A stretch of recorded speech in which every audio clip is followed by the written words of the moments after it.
Jake Lingle was a Chicago Tribune lake man who made $65 a week, but had deposited $80,000 in the bank over the last couple of years. How so? Let's say he had other irons on the fire.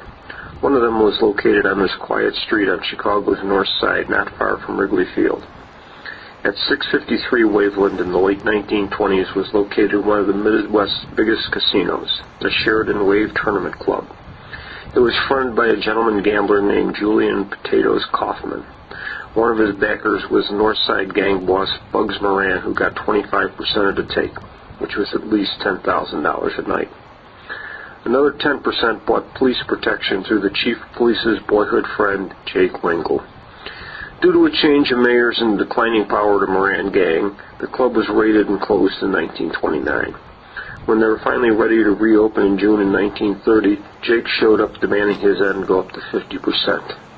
The next day, Jake was gunned down.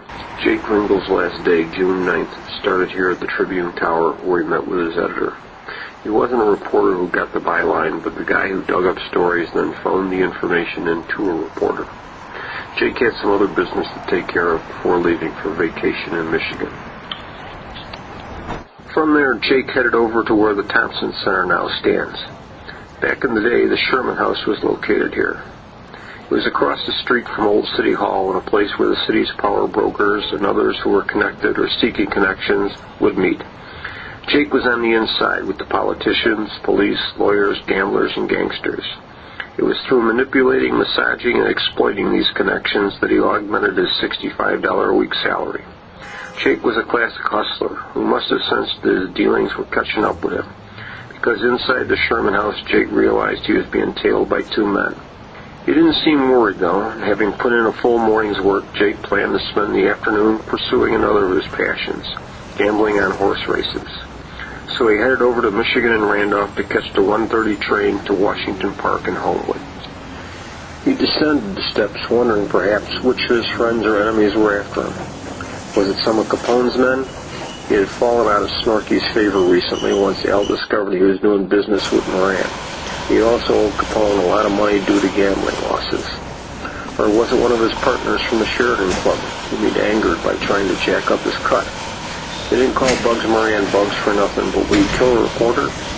St. Valentine's Massacre had created a lot of public outrage. Gunning down someone who worked for the Trib would only make things worse.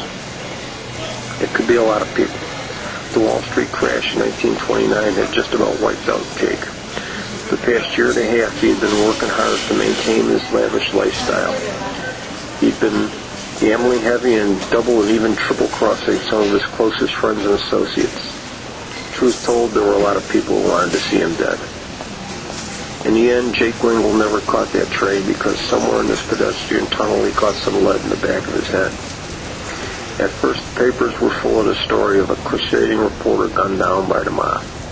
Then after a week or so, the real Jake Lingle story was revealed.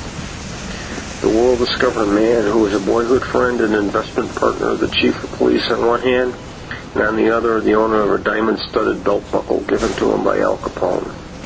He is a man who lived on the edge, operating between many worlds, where he made, lost, and remade a fortune, all in the pursuit of the American dream.